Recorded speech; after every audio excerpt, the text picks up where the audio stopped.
Les réservés, les sceptiques face au putsch militaire au Mali avaient-ils raison? C'est la question que nombre de personnes se posent aujourd'hui face à ce qui pourrait s'apparenter à une mébasse des militaires sur tous les leviers du pouvoir. Au Mali, la transition en place pour une durée de 18 mois a encore apporté de l'eau au moulin de la grogne en nommant massivement des militaires en remplacement de civils au poste de gouverneur. Ces derniers sont en effet les représentants les plus haut placés de l'État dans les régions déjà accusées de contrôler tous les portefeuilles importants au sein du gouvernement, d'avoir un binôme de militaires pour diriger la transition. Ce serait pour la grogne qui augmente de plus en plus un nouveau pas de franchi. Les accusations à l'encontre des militaires sont-elles fondées? Un contrôle des leviers importants du pouvoir par des militaires est-il la solution pour le nouveau Mali? Le délai de 18 mois pour passer le pays aux civils est-il toujours réaliste? Y a-t-il eu des avancées notables face aux problèmes terroristes du Mali? Enfin, les autorités de transition peuvent-ils faire entorse au processus de passation du pouvoir aux civils? Mali, grogne grandissante contre la transition, l'emprise des militaires, un danger pour le pays, c'est le thème de l'émission du jour. Bonjour à tous et bienvenue sur Angle de Vue, votre émission qui permet le décryptage de l'actualité, essentiellement sur le continent africain.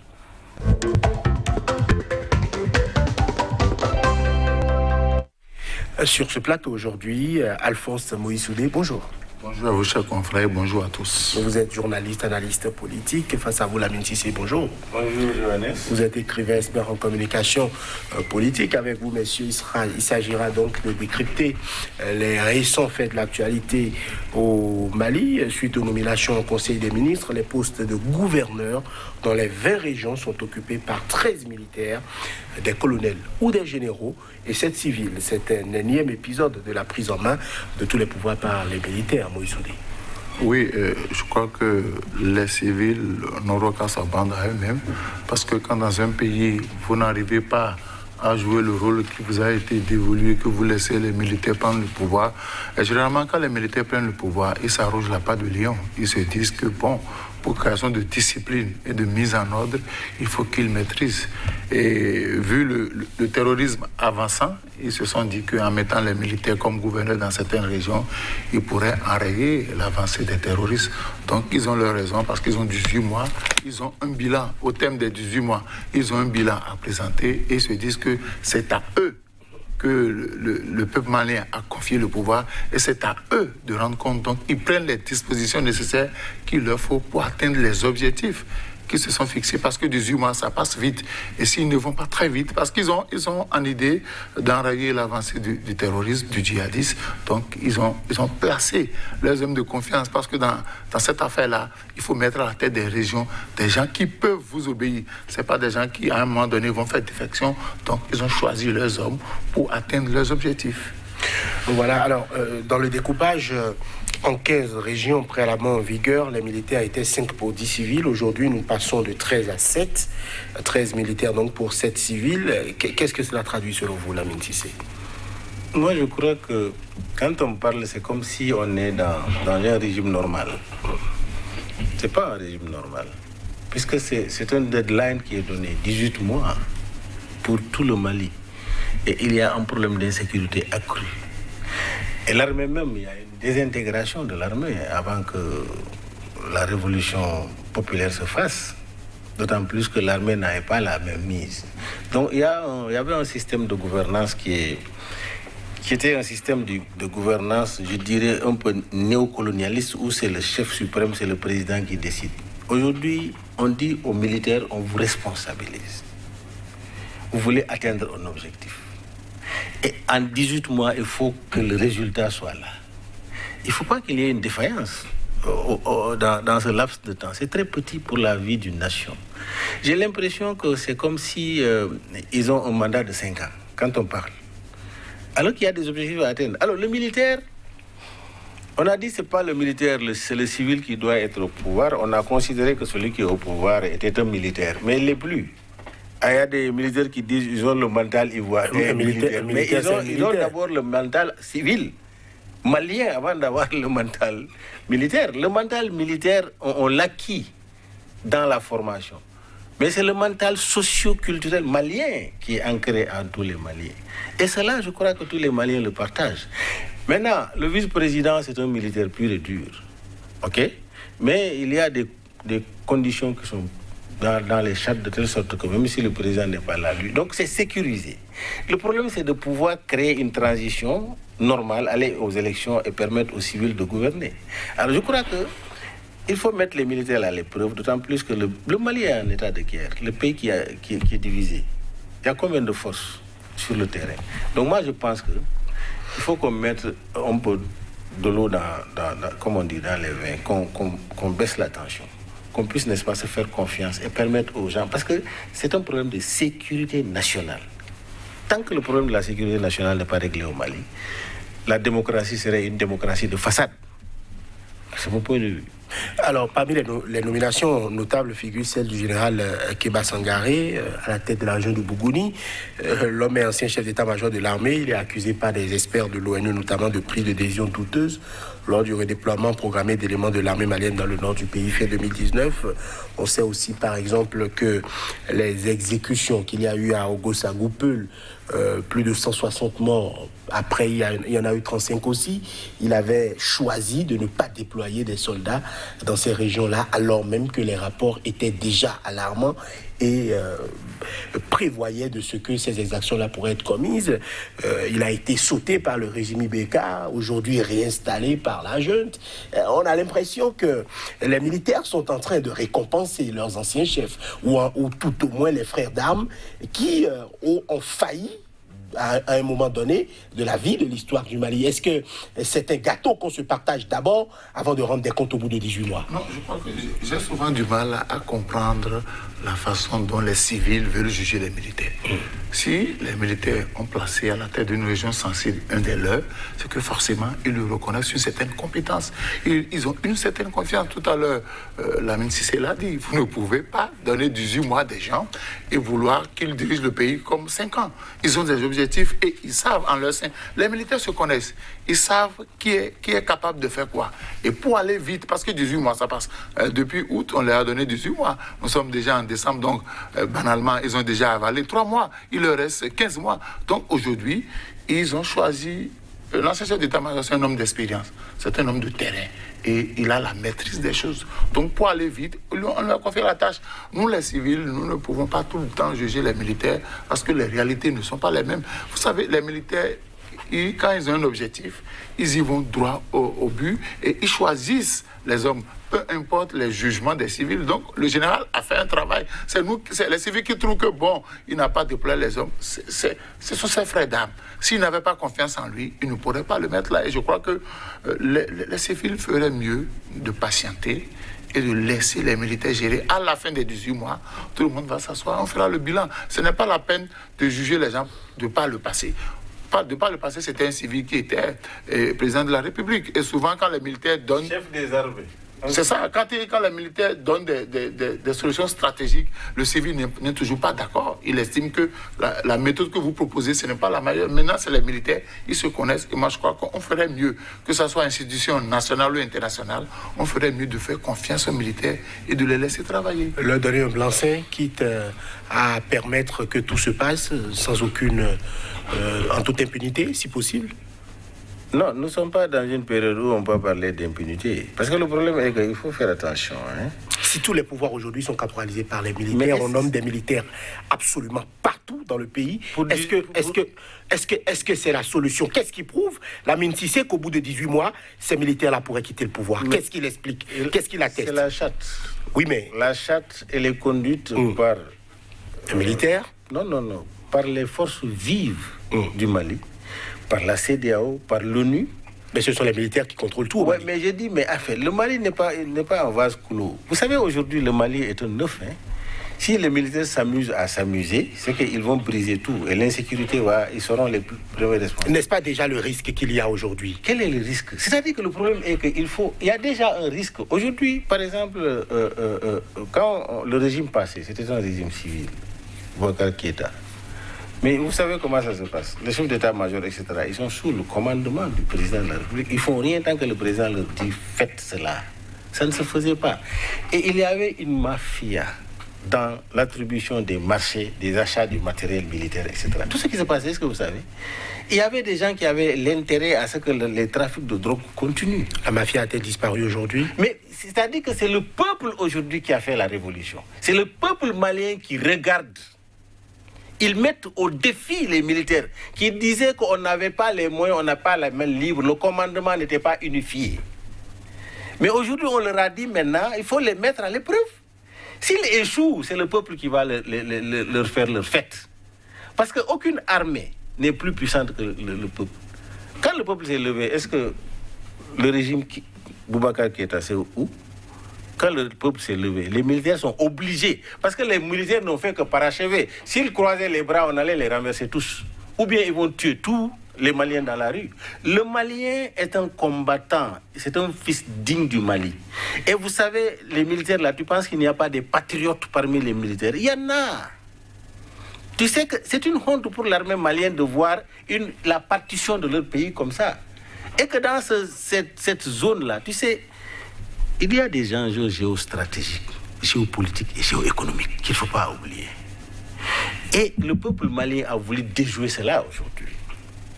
Alors, moi, la crainte aujourd'hui, c'est de dire, est-ce que ces mêmes personnes-là ne vont pas avoir la main de gouverner? Mais dans 18 mois, on verra. Parce que le peuple malien n'est pas en train de dormir. Hein. Les forces qui ont créé cette révolution sont là en train d'observer. On les attend au résultat.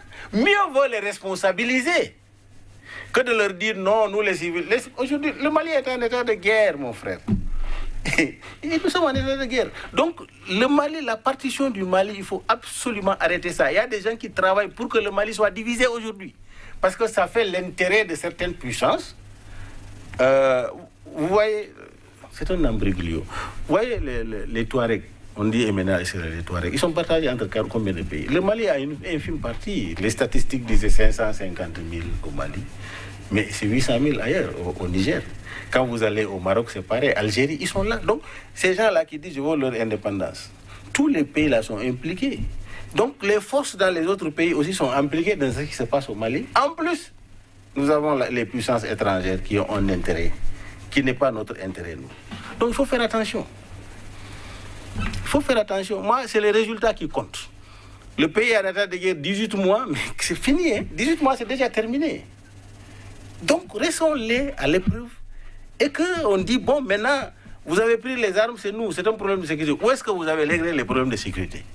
Mais le peuple va apprécier et les Africains vont apprécier. Alors, il y a le M5 RFP qui avait mobilisé le peuple, qui avait conduit donc sur des semaines, sur des mois, les manifestations qui ont permis de faire vaciller le régime. Il y a eu des tueries aux sorties desquelles l'armée a pris ses responsabilités et donc déposé le président Ibeka. Aujourd'hui, le M5 RFP, on l'a vu donner de la voix parfois, estimer qu'ils étaient écartés de certaines nominations. On avait dit qu'il y avait des personnes parmi donc ce mouvement-là qui avaient été consultées mais qu'il n'en était rien. Est-ce que vous n'avez pas le sentiment aujourd'hui que ceux qui ont fait le boulot, ceux qui ont mouillé le maillot, comme on le dit, pour permettre à un régime transitoire d'être en place aujourd'hui, sont en train d'être écartés? Non, moi, ce n'est pas un gâteau qu'on se partage. Ce n'est pas un gâteau qu'on se partage. Chacun a joué son rôle. Il y a certains qui appellent l'imam Diko à réagir par rapport à ce qui se passe. Non, ce n'est pas comme ça. C'est une question de confiance, c'est une question de temps. Si dans le CNT, il y a 121 membres, et les civils ont estimé que les militaires ont pris la grande partie. Vous savez, les militaires ne négocient pas comme ça. Le militaire, c'est pas la première fois. ATT, nous savons comment ATT est venu au pouvoir. Vous avez vu comment ATT a traversé. C'était le même scénario, parce qu'il avait un objectif et il choisit ses hommes. Moi, je crois que les partisans de l'imam Diko avaient joué leur rôle. Les militaires ont pris la relève et on les met à l'épreuve. Au terme des 18 mois, on va évaluer. Ceux qui ont su, les militaires vont partir. Et quand ils vont remettre le pouvoir aux civils. Ceux qui ont lutté pour le départ de IBK, ils vont s'entendre pour gérer le pouvoir. Parce que les civils doivent profiter des 18 mois pour s'entendre. Parce que c'est parce que les civils ne s'entendaient pas, c'est parce que les civils ne géraient pas bien, que les militaires sont arrivés, que le peuple s'est soulevé. Donc ils ont 18 mois pour se préparer, pour s'entendre, pour savoir qu'au départ des militaires, ils vont nous restituer le pouvoir. Ils vont pacifier le pays, comme on dit, ils vont nettoyer le pays. Et si les civils prennent le pouvoir, c'est pour mieux gérer que les militaires. Parce que ceux qui parlent, moi je me dis, c'est peut-être des garants d'un certain nombre d'intérêts. Vous savez que très bien, IBK représentait un certain nombre d'intérêts. Et certains souhaitaient que IBK reste au pouvoir pour continuer, pas peut-être voler le pays, pour continuer, pas faire les affaires. Avec les militaires, c'est souvent difficile de faire les affaires. Parce qu'ils ont un objectif. Ils peuvent être lynchés. Au terme des 18 mois, si les objectifs ne sont pas atteints, le peuple malien leur fera la fête. Donc, je demanderai aux civils de laisser les militaires. Parce que c'est ça. On demande à l'imam Dicko. L'imam Dicko va dire quoi? Il va demander encore au peuple de faire la révolution? Non, c'est le temps. Le temps est le père de la vérité et nous tous on observe. C'est pourquoi j'ai dit tout à l'heure que ce soit institution nationale, internationale, que les gens collent la paix aux militaires, qu'on les laisse travailler. 18 mois, c'est fini. Et puis, s'ils échouent, on va comprendre que les militaires ont échoué. Désormais, on ne leur fera plus confiance. On va dire désormais, vous-même civils, si vous prenez le pouvoir, faites les choses dans les règles de l'art. Sinon, les militaires reviendront, il faut balayer. Donc, on peut dire que le putsch militaire était donc toujours la solution. Non, moi, je n'appelle pas ça un putsch militaire. Moi, je n'appelle pas ça un putsch militaire. Un putsch militaire, ça reste un putsch. Non, un putsch, non. C'est les militaires ont pris les armes et ont renversé un régime. Non, ils n'ont pas fait ça. Ils ont tué qui? C'est-à-dire qu'en fait, il faut... La preuve, le président est revenu au pays. Ils n'ont pas fait ça. Ça, c'est pas un putsch. Moi, je n'appelle pas ça un putsch. D'autant plus que quand les militaires abondent dans le sens de la volonté populaire, c'est pas un putsch. Normalement, une armée nationale, une armée qui défend le peuple, si le peuple souffre, c'est l'armée qui doit sauver le peuple. L'armée n'est pas là pour défendre un régime. Ce n'est pas le rôle. C'est ce que nous voyons dans nos pays là.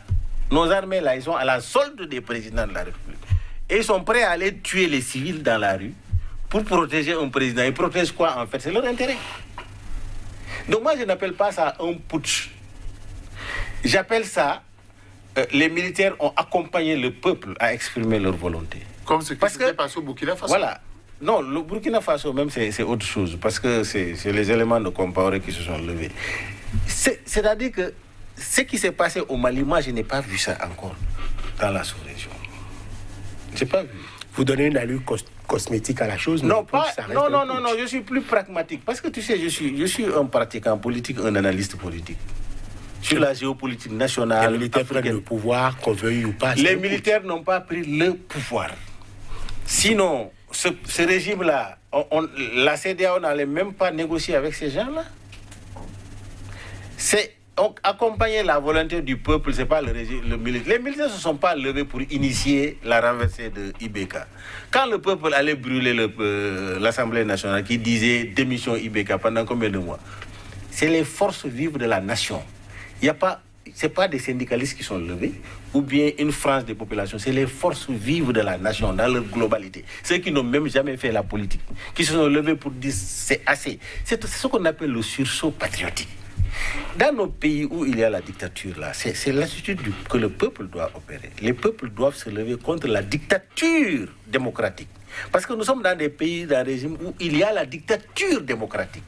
Un seul individu embrigade l'armée, prend toutes les institutions et dans sa poche, c'est-à-dire qu'il n'y a pas, c'est lui seul qui est le patron et qui dicte sa loi au peuple et opprime le peuple et rend le peuple dans une situation misérable. Ce peuple doit se réveiller, se révolter contre ce peuple. Et s'il y a une armée qui tire sur les militaires, c'est des criminels. Ils n'ont pas le droit de porter les armes. Parce que l'arme qu'ils portent, les salaires qu'on les paye, c'est le peuple qui travaille pour les payer. Ce sont des employés de ce peuple-là. Donc il ne faut pas extrapoler la mission de service public. La politique est une mission de putsch. Moi, je n'appelle pas ça putsch. Ça m'énerve quand on dit que c'est des putschistes. Ils ont fait quel putsch? Ils ont déposé un président.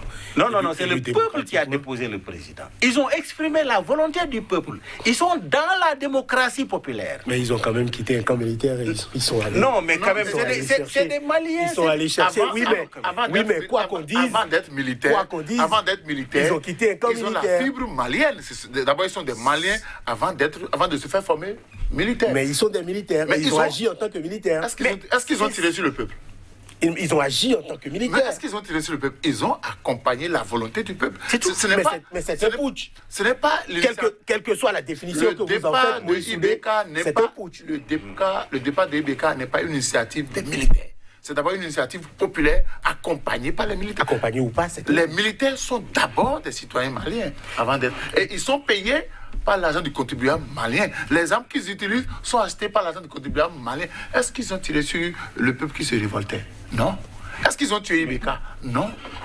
Donc, je disais que... c'est un putsch. Qu'un chef d'État meurt ou pas, c'est un putsch. C'est pas un putsch. Une intervention militaire pour enlever un président démocratiquement élu. Est-ce que l'initiative de faire partie IBK est venue des militaires? Dites-le moi. C'est le peuple qui a commencé. Et les militaires, en tant que citoyens maliens, ont jugé de l'opportunité de la Mais il y a d'autres militaires, il y a d'autres forces même qui ont... Donc les militaires ont fait un putsch. Non, il y a d'autres forces même qui ont tiré sur les civils. C'est ce qui a déclenché l'attitude des militaires. Parce que le militaire n'est pas là pour garder un régime. Et puis il ne faut pas... Dans la vie, toi tu es journaliste, tu joues ta partition dans la société. Le militaire joue sa partition, mais il a des prérogatives. Le militaire n'a pas comme prérogative de tuer la population. C'est de garantir la sécurité. Il y a les forces de sécurité et les forces de défense nationale. C'est le rôle là qu'ils ont. Maintenant, un dictateur, c'est-à-dire qu'un dictateur, celui qui est élu démocratiquement par le peuple, n'a pas besoin des militaires pour se faire garder. Parce que son gardien, c'est le peuple. Quand tu vas vers la volonté du peuple, ton gardien, c'est le peuple. Alors, si par exemple tu vas à l'encontre de la volonté du peuple, ton gardien, c'est les armes que le peuple t'a remis pour les sécuriser. C'est ça que tu retournes ça contre. C'est ça les dictateurs. Les dictateurs, là, il faut tous les éliminer. Alors, je crois que les chefs d'État ont des services de sécurité. Non, au Mali, il n'y a pas un putsch. Au Mali, il n'y a pas de... C'est-à-dire le mot putsch, moi-même, ça m'énerve. La 26e, tous les chefs d'État ont des services de sécurité. On va pas les traiter de dictateurs parce qu'il y a des gardes républicains. Vous parlez de quoi? De services de sécurité? Oui, tous les chefs d'État ont des factions. Est-ce qu'en France, ils n'ont pas l'Amérique n'a pas les services de sécurité? Quand Trump s'est levé pour faire ces désordres-là, les institutions, là, le peuple lui ont dit non, ici ça ne se passe pas.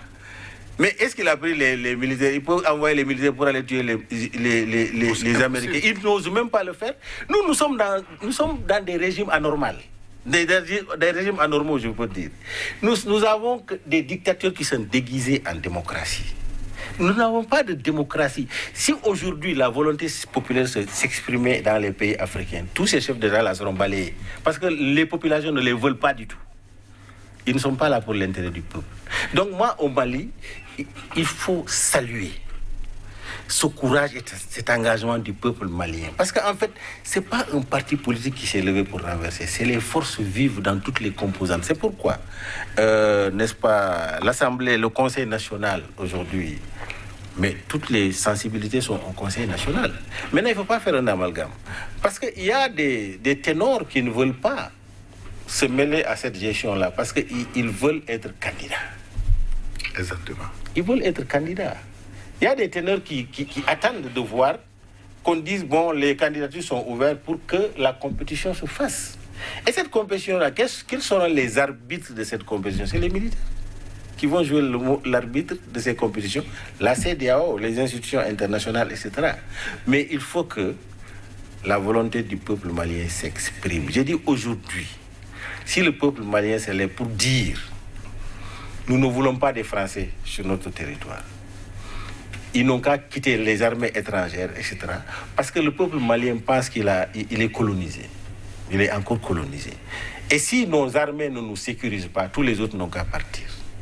Et ils sont battus, ils sont prêts à mourir pour ça. Donc je crois qu'il faut enlever le jargon putschiste dans votre communication en ce qui concerne le Mali. Non, mais là on fait... Non, les putsch, c'est un... À moins que vous voulez réinventer la définition sur ce plateau. Le putsch, c'est un putsch. Non, vous savez... Le putsch... Ce que nous devons comprendre, toute armée devrait être républicaine. Et le chef de l'État qui donne l'ordre à une armée de tirer sur un peuple, l'armée devait désobéir. Absolument. Un chef d'État élu démocratiquement n'a pas le droit de donner l'ordre à une armée républicaine de tirer sur la population. C'est grave. C'est criminel. L'armée est là pour sécuriser le peuple, pour défendre le territoire national et non assassiner leurs compatriotes. Et ce qui s'est passé au Mali, c'est inédit. Ailleurs, le chef de l'État a caporalisé toutes les institutions et donne les ordres pour dire, pour tirer sur le peuple, on le fait. Ça, ce n'est plus l'expression de la volonté populaire. Et quand la volonté populaire s'exprime, tous ceux qui se réclament compatriotes doivent pouvoir accompagner cette volonté, fut-il policiers, militaires, gendarmes. Alors, Johannes, le putsch, la définition du putsch, c'est quand les militaires se lèvent pour arrêter la volonté populaire. Un président qui a été élu démocratiquement, quelques factions de militaires font un coup d'État, le tuent et prennent le pouvoir. C'est ça le putsch.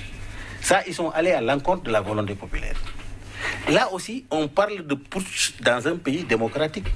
Mais dans un pays où le président est venu par les armes, si on le destitue par les armes, pour moi, j'appelle pas ça un putsch aussi. Hein. Le putsch, c'est quoi? C'est contre le peuple que ça se fait. Ibeka n'est pas venu par les armes. Non, mais d'accord. Mais c'est le peuple qui lui a donné sa confiance. C'est ce peuple-là qui s'est levé pour dire on ne veut pas de toi. Parce qu'il mais quand même, le peuple, c'est la volonté du peuple. Il ne faut pas décourager. Le peuple, c'est qui? C'est une partie du peuple. Non, ce n'est pas une partie, c'est toutes les forces vives de la nation. Vous le répétez vous-même sur ce plateau que jamais tout le monde ne participe. Je parle des élections. Je parle des élections. Je ne parle pas. Je parle de la démocratie conventionnelle où la minorité gagne. Ibeka a des partisans. Ibeka a des partisans. Pendant que des milliers de Maliens étaient sortis pour aller appeler au mouvement, tous ceux qui sont sortis pour ce mouvement-là, ils n'ont jamais voté d'ailleurs. La grande majorité n'ont jamais voté. Oui, mais Ibeka aussi a des militants, a des partisans. Je ne parle pas de ça. Quand on parle du ras de Mali populaire, vous savez... L'expression peuple est un peu galvaudée. C'est tout ce que j'aimerais dire. Nous allons évoluer. Il y a beaucoup de choses à dire sur cette affaire-là. Mais ce peuple qui est sorti là, il n'y a aucune armée qui peut aller à l'encontre de ce peuple-là. Aucune armée. Parce qu'elle est puissante, elle est forte, elle est homogène, et elle est hétéroclite et homogène dans son objectif. Ce peuple-là, tu as une fois vu un religieux se mettre devant, c'est la première fois, Imam Diko, tous les religieux ont dit oui, ça suffit. Parce que c'est le Mali qui est en danger. Il y avait aussi des religieux du côté de Ibeka. C'est cette révolution qui doit... Il y avait aussi des religieux la majorité qui estimaient que les imams, mais les religions qu'on a achetées, oui, les religions qu'on a achetées. Non mais vous n'avez pas de preuves que ces religieux-là. Vous n'avez pas de preuves que ces religieux-là. Les religieux font partie de ce qu'on appelle la société civile. Et la société civile a pour rôle d'éveiller les consciences. Les personnalités morales d'ailleurs. Moïse Oudé, le Mali est depuis 2012 dans la tourmente, on le sait, sécuritaire. Est-ce que vous avez l'impression que la situation est en train, on va dire, de changer un peu depuis l'avènement donc des militaires au pouvoir? Oui, avec les dernières nominations des militaires comme gouverneur, je crois que la situation va s'arranger et je crois savoir que le régime militaire, le régime malien a mis à la disposition des militaires les moyens, parce qu'un homme, une mission, des moyens. Il faut leur donner les moyens. Si tant est que le peuple malien veut qu'on enraye le terrorisme, qu'on enraye les djihadistes qui avancent, il faut donner les moyens aux militaires. Et c'est pourquoi je suis d'accord avec les nominations. Parce que le militaire, c'est la stratégie. Le militaire, ce n'est pas le discours, ce sont les actes. Et en nommant la tête d'un certain nombre de régions des militaires, c'est parce qu'on leur fait confiance et se dit, ceux-là peuvent faire le travail. C'est pourquoi je dis que les civils laissent les militaires faire le travail. On va les juger, parce que là, nous sommes sur le terrain stratégique. Les militaires, ils se connaissent. Et ils savent quels moyens utiliser pour arrêter la progression du djihadisme. Si on ne leur donne pas cette possibilité, parce que leur première mission, c'est de pacifier le pays. C'est de pacifier le pays. Donc, il faut qu'on les laisse faire. Et je crois que nous allons, d'ici à quelques jours, noter un certain nombre d'avancées. Si, entre-temps, les civils ne jouent pas au trouble-fête, et je crois que les militaires, ils se connaissent en leur sein, on sait qui est capable de quoi. Et c'est ceux-là qu'on a mis à la tête des régions. Donc, il faut les accompagner. Il faut que le peuple les accompagne. Quand je dis accompagner, c'est donner l'information. Non, c'est important aussi que dans l'armée, qu'il y ait ce qu'on appelle une harmonie d'action. Parce que ce qui est dangereux, on est en train de dire oui, on a mis les généraux, etc. C'est pour responsabiliser tout le monde. Tu sais, quand une minorité de militaires se mettent à la tête pour dire c'est nous qui allons faire le travail, ils vont échouer. Hein? Ils vont complètement échouer. Il faut mettre les hommes de troupes, il faut mettre des généraux à la place qu'il faut pour créer une harmonie au sein de l'armée, pour donner une impulsion. C'est extrêmement important. Et moi, je pense que ce qui est important est que, vous l'avez dit, il faut donner les moyens. Mais il ne faut pas perdre de vue que les enjeux sont géopolitiques, géostratégiques et économiques. Le Sahel regorge de richesses incommensurables. Ce problème-là, il faut le mettre dans les analyses. Est-ce que c'est l'intérêt de l'impérialisme international de pouvoir avoir la paix dans cette zone-là, ou bien ce n'est pas leur intérêt? Ce n'est pas du tout leur intérêt. Quelles sont les causes profondes qui ont créé la désintégration du Mali? C'est fait exprès ou c'est pas fait exprès? C'est fait exprès. Parce que Kadhafi était sur le point de doter l'Afrique d'une autonomie financière qui lui permet de créer sa monnaie. La Libye, c'est le pays, les Libyens vivaient le mieux que tous les citoyens du monde. L'enseignement gratuit, tout est gratuit, tout. Mais alors, il veut mettre son argent au service de l'Afrique parce qu'il sait, de la même manière que la Libye était libre économiquement, il faut qu'il y ait une liberté économique des autres pays pour que le monde, le centre du monde se déplace en Afrique. Il faut l'éliminer. Vous l'éliminez, les armes sont dans les mains. Parce qu'il y avait des militaires touaregs qui étaient au Mali. Il y avait toutes les nationalités qui étaient au Mali dans l'armée de Kadhafi. La désintégration a commencé. C'est la France. Si la France veut régler le problème du Mali tout de suite, il le fera tout de suite dans les 24 heures. Mais est-ce que c'est son intérêt que le Grand Mali se regroupe, les forces maliennes se regroupent, l'armée malienne? Ils disent qu'ils ont des missions de formation des militaires, etc. Quel est le résultat? Faites l'évaluation.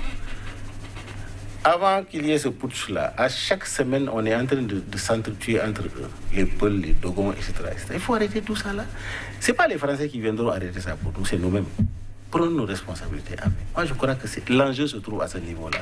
Oui, il y a trop de militaires. C'est pas ça. Le peuple n'a pas besoin de ça. Le peuple a besoin des résultats sur le terrain. Et nous avons besoin des résultats parce que nous savons que les impacts, c'est nous, les Africains.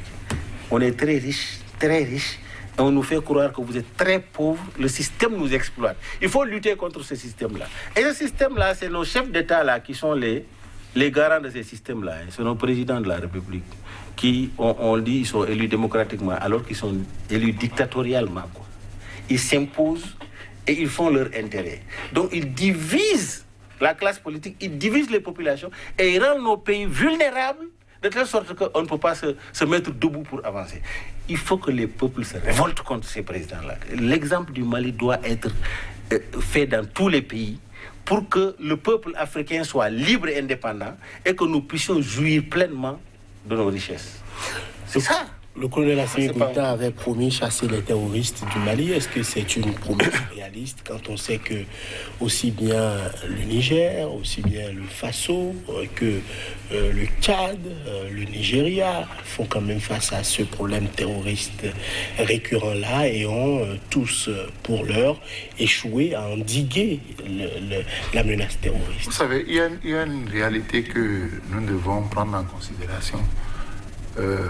Les forces étrangères, les puissances économiques n'ont aucun intérêt à ce que nous puissions enrayer ce qui se passe.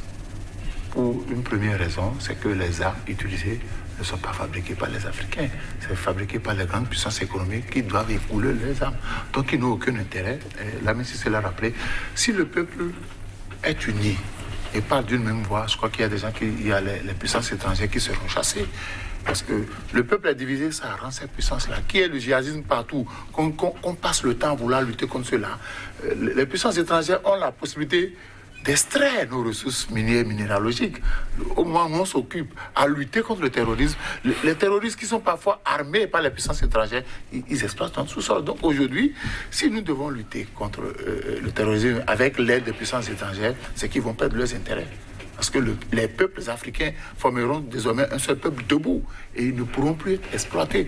Donc les puissances étrangères n'ont aucun intérêt à aider les Africains à lutter contre le djihadisme parce que ça les arrange.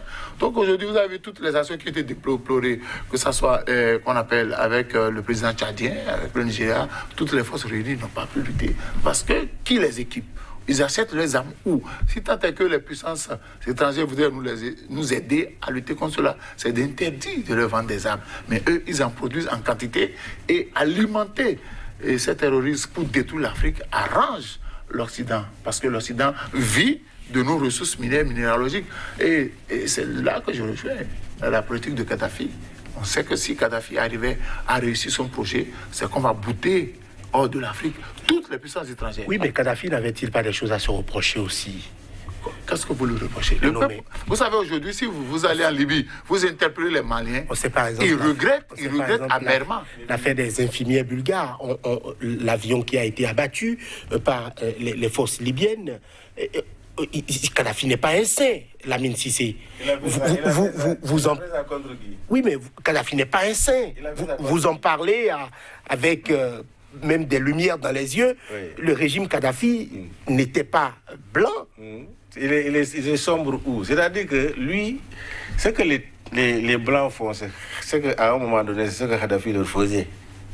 Il créait du terrorisme, il va chez eux, il crée le terrorisme. Retour à l'envoyeur. C'est exactement ça. Kadhafi voit un pays qui se soumet aux Blancs et par lequel, en Afrique même, les Blancs passent pour le déstabiliser. Il agit contre cela également. Oui, mais ce sont les populations qui en payent. Ce n'est pas un chef d'État européen. Les infirmières qui étaient violées en Libye pendant des années, torturées, ce n'est pas un dirigeant européen qui a été violé et torturé. On ne peut pas encourager ça, Lamine Cissé. Toi, là, tu as été victime d'esclavage. Il y a combien de millions de tes ancêtres on a vendus là-bas? Donc il faut encourager ce que Kadhafi fait. Qu'est-ce qu'il a fait? Qu'est-ce qu'il a fait par rapport à ce que les autres font? C'est ce qui lui a donné la liberté de pouvoir contrôler 85% de son pétrole pour son peuple. Il faut être comme eux pour avoir la liberté. Et si aujourd'hui le peuple se lève pour dire nous voulons notre indépendance, ça serait au prix du sang. Hein? Mais aucun crime ne saurait être encouragé. Non, attends, je viens. Est-ce que vous appelez ça crime? Oui, mais c'est un crime. Alors, non, quand on prend des gens qui n'ont pas envie d'aller quelque part et qu'on les retient contre leur force, qu'on les viole. Je dis. Pourquoi? Et qu'on en torture d'autres. Il n'y a pas de violation. Il les a mis en prison. Et ça, il a réglé ça avec les Blancs. C'est entre lui et les Blancs. Kadhafi, son combat, il a toujours dirigé ça contre les Blancs. Kadhafi a voulu... D'ailleurs, c'est la carte de l'Afrique qu'il met ici. Il a tout ça, c'est pour le symbole. Mais il a agi. L'Internet que tu agis, tu fais comme ça, là, c'est l'argent de Kadhafi. Le Kadhafi a agi, il a agi. Kadhafi, déjà, il a agi dans son pays pour montrer l'exemple dans son pays. Était-il blanc? Non, attends. C'est tout ce que je demande. Non, vous savez, on accuse Kadhafi d'avoir été sanguinaire. D'accord. Mais quand les Blancs... Vous êtes d'accord? Non, je dis on accuse Kadhafi d'avoir été sanguinaire. Mais qu'est-ce qu'on va reprocher aux Blancs? Vous pensez que... Ce n'est pas une question de noir contre blanc. Non, vous savez... Non. Écoutez, il faut recentrer le débat. Il faut recentrer le débat. Ce n'est pas une question... Kadhafi ne luttait pas contre des hommes, mais contre un système. Le système de l'embrigadement de l'Afrique. Voilà. Le système de l'exploitation de l'Afrique. Aujourd'hui, descendez en Libye. Les Libyens vont vous dire, on regrette le départ de Kadhafi. Mais des crimes ont été commis. Et il ne faut pas les occulter, c'est tout ce que je disais. Nous allons évoluer et revenir au contexte malien. Si vous voulez un débat sur Kadhafi, son héritage et tout ce qu'il a eu à faire, nous allons l'organiser et vous réinviter sur ce plateau. Messieurs, j'aimerais quand même qu'on réagisse par rapport à une sortie manquée. Il y a le président de la transition Banda qui était attendu par les Maliens à la télévision lundi dernier au soir. L'allocution a finalement été annulée, alors que la présidence avait officiellement communiqué qu'il y aurait une sortie pour réagir notamment sur de nouvelles mesures contre la Covid-19. Pourquoi, selon vous, il a manqué cet appel-là? Non, peut-être qu'ils ne sont pas encore prêts, ils n'étaient pas prêts. Mais ça arrive, ça, c'est dans les agendas, ça arrive. On va faire ça, on annule. Non, ça dit qu'il ne faut pas prendre le régime là comme si c'était un régime normal où il y a toute la diplomatie qui se déploie, etc. Ça dit que dans un régime où d'un côté c'est des militaires, d'un côté c'est des civils, ils n'ont pas les mêmes méthodes de gestion, etc. Donc on peut pas. Ça dit que l'objectif, c'est le cahier de charge. Le cahier de charge là, dans 18 mois là. Il faut suivre ça. Est-ce qu'on est en train de respecter ça? Même si le calendrier va être légèrement modifié, mais il faut voir en termes d'évaluation, est-ce que ça avance? C'est ça qui est important. Le fait qu'ils viennent à la télévision et puis ils disent, bon, on renonce, on viendra après, c'est pas un problème ça. Parce que c'est pas ce dont le Mali a besoin.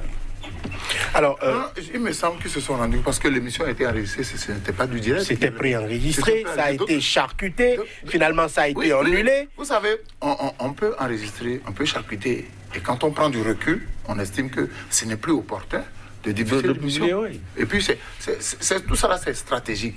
On dit, est-ce que l'intérêt visé par cette émission-là, pour le moment, est opportun?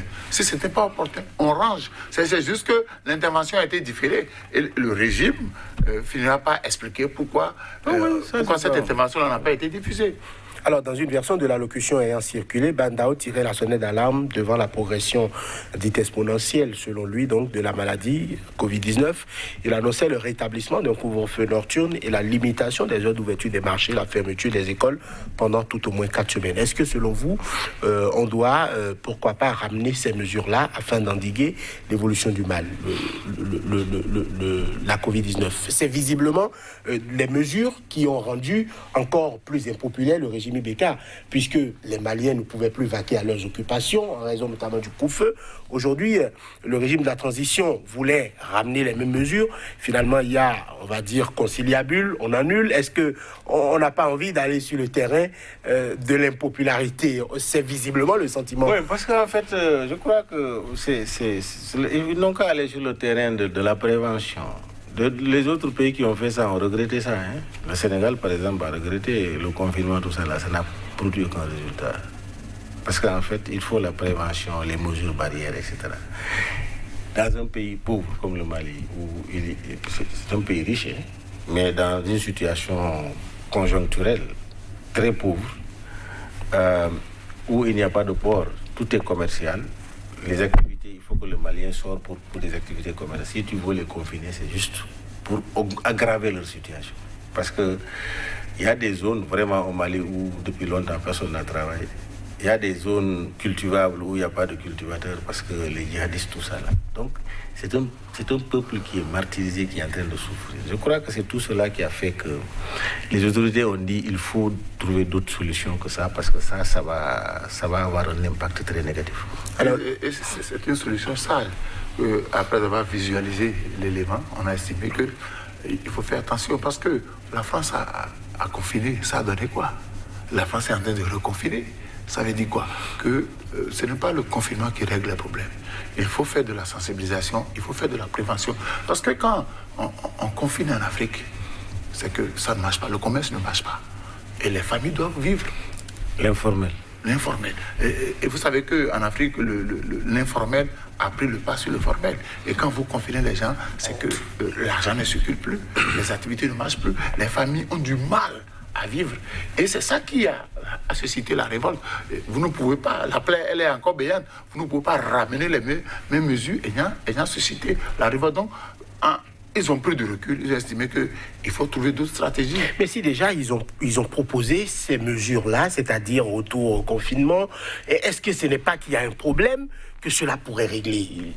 Est-ce que ce n'est pas un souci que ces mesures-là règlent et on a juste eu peur de l'effet ou de la réaction de la population et on fait rétropédalage? Est-ce qu'on n'est pas en train de déplacer un problème? Est-ce qu'on n'est pas en train d'exposer un peu plus des populations vulnérables? Non, on n'est pas en train d'exposer, mais on veut éviter une nouvelle crise. Parce que le problème, c'est quoi? On peut reconfiner, mais comment les Maliens vont-ils vivre?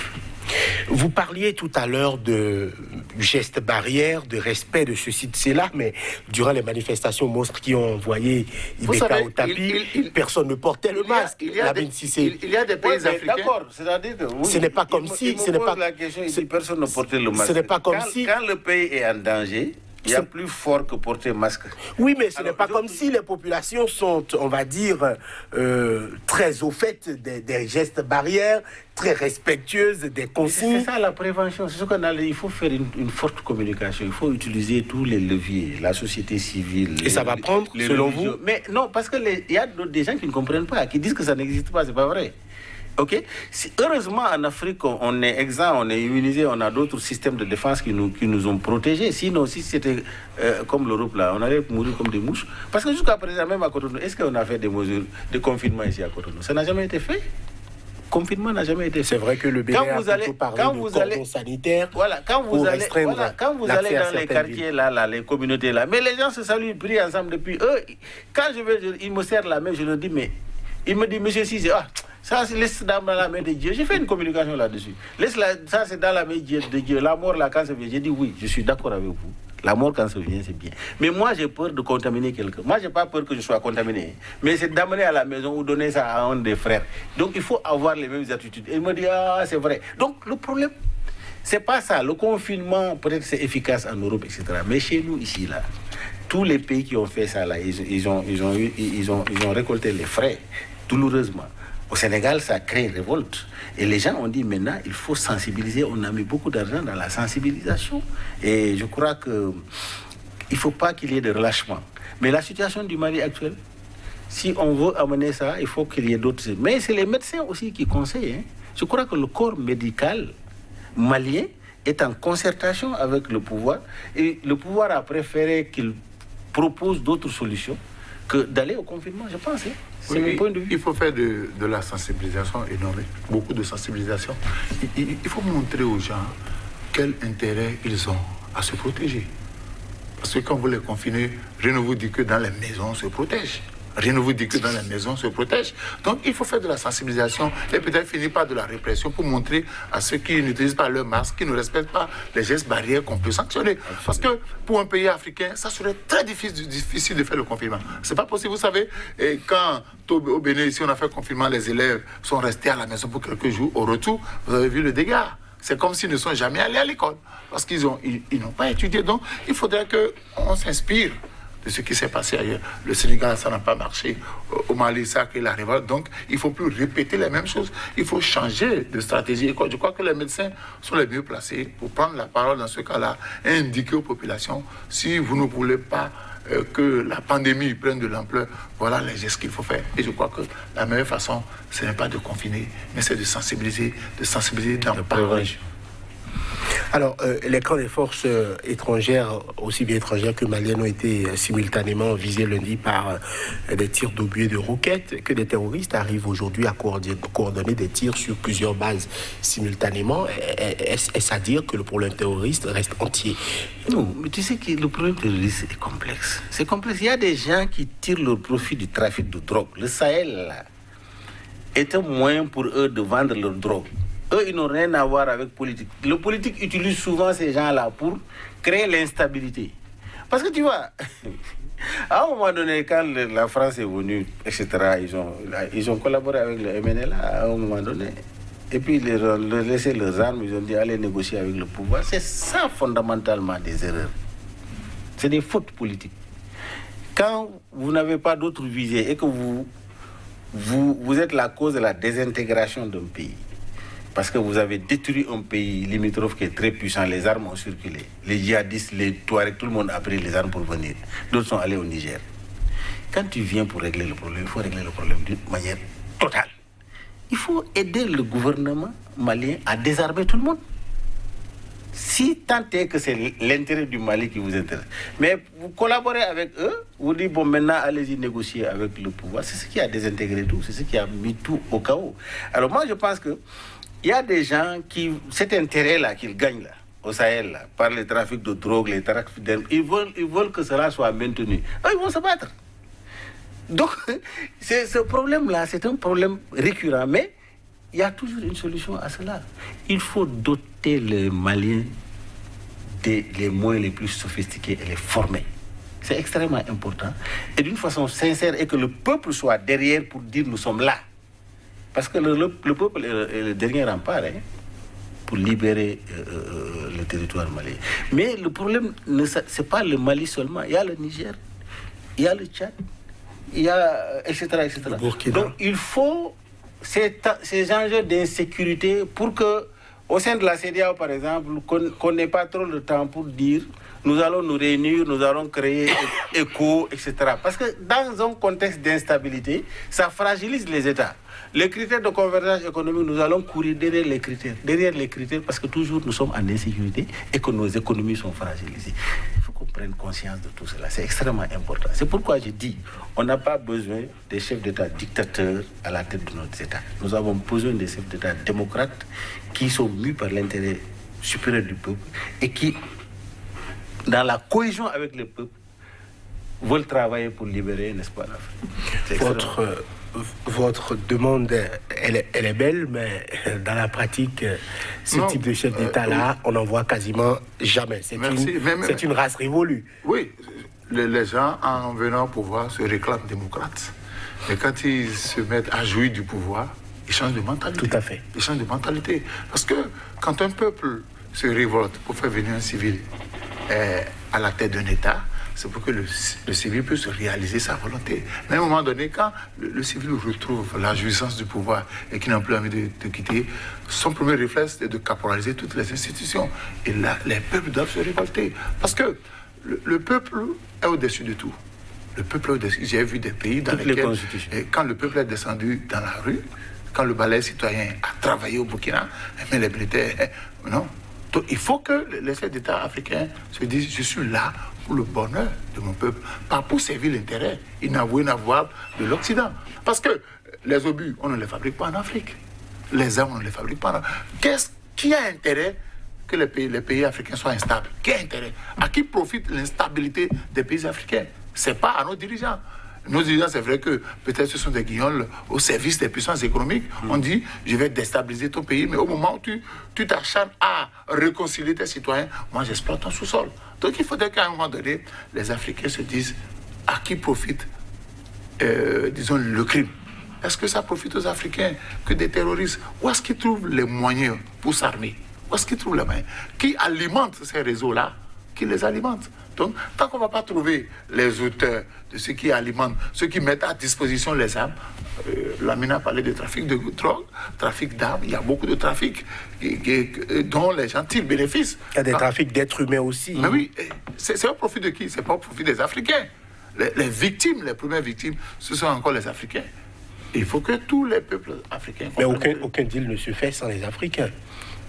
Ouais, mais une minorité prend en otage... ne se fait sans les Africains. Une minorité prend en otage la majorité. Ceux que vous accusez, moi je ne les connais pas, mais ces personnes-là ne viennent pas elles-mêmes dans le désert pour faire les trafics. Ce sont des Africains qui maîtrisent le terrain, qui font ces trafics-là. Et c'est à des Africains que ça profite. Donc, régler le problème, ce n'est pas en vouloir à l'Occident, ou à des firmes, mais c'est toujours quand le peuple de trouver des solutions. Quand le peuple se rend compte qu'il y a une minorité... Pour les Africains, par les Africains. Oui, c'est pourquoi quand le peuple se rend compte qu'il y a une minorité qui est en train de l'exploiter, le peuple se révolte et balaye cette minorité-là. Oui, mais quand cette minorité est balayée et qu'une autre minorité ou majorité déguisée vient au pouvoir... Non, dans le cas du Mali, je crois que les militaires n'ont pas encore montré que... On prend souvent les mêmes et on recommence. Non, attention.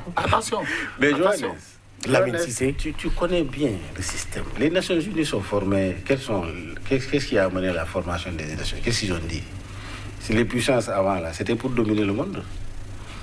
Le partage, la conférence de Berlin, c'était quoi? C'est pour dominer le monde. C'est le même système qui continue aujourd'hui. La charte de la colonisation entre nous et la France, les pays francophones, là, quels sont les critères? La France pense que les infrastructures qui sont construites en Afrique, là, au moment de la colonisation, nous devons payer ça. La France, jusqu'à présent, n'a pas ça dans sa tête là, qu'il est venu nous exploiter, nous acheter, nous tuer, prendre nos ressources et amener, et ensuite prendre nos objets d'art. 98 000 objets d'art africains qui sont dans les musées français. Et alors que pour nous, on n'a pas de civilisation. Ils ont amené nos musées d'art. Alors tout ça là... Certains États ont commencé à rapatrier. Non mais d'accord, c'est ce que je voudrais dire. J'ai dit c'est le même système qui continue. Ça change de forme quoi. Oui, mais il y a des améliorations. Aujourd'hui, le président de la France consent à retourner les objets au pays. C'est de la théorie. Attends, je vais vous dire, c'est de la théorie. Prends nos pays francophones, là, que ce soit à Dakar, Cotonou, etc. Quels sont les groupes qui sont en train d'exploiter nos richesses?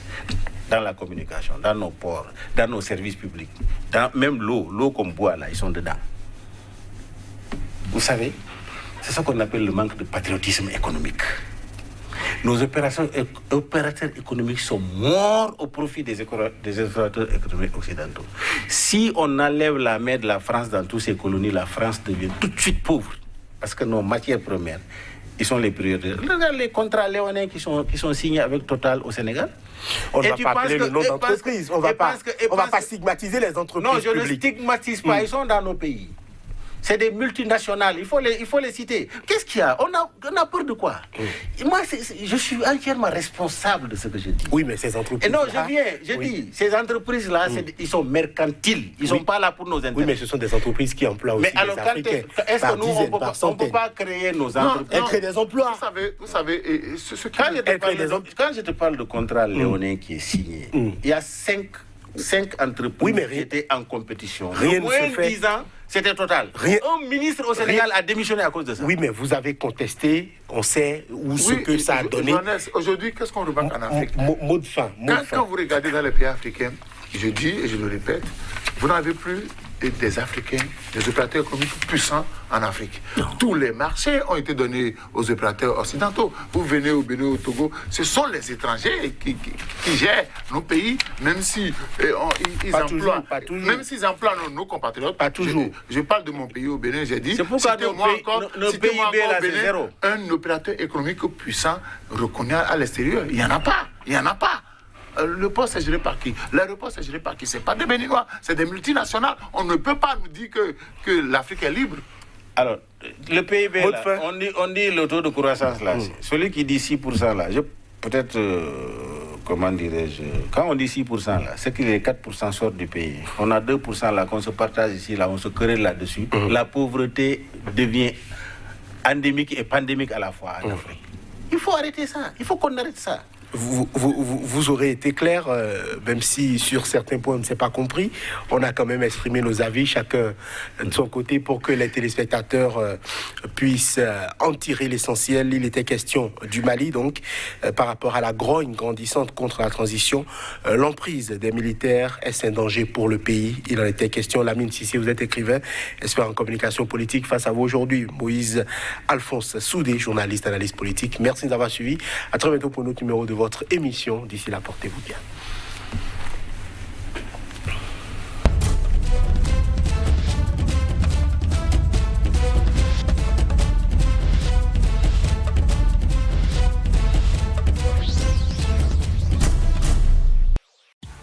Voici enfin le vrai visage des informations d'un continent africain qui bouge. L'Afrique, continent de l'avenir.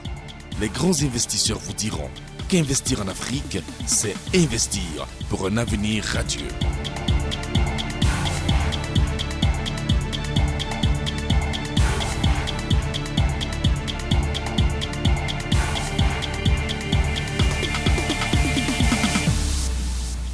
Sika, c'est la nouvelle chaîne de télévision exclusivement consacrée à l'actualité socio-économique, toutes les 30 minutes en Afrique.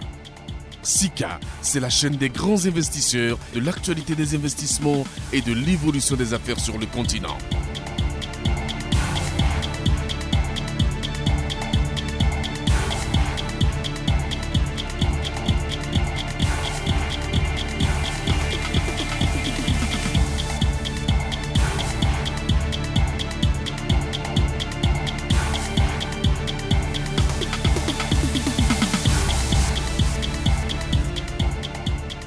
Le seul choix, la seule chaîne pour rester connecté à l'Afrique qui bouge.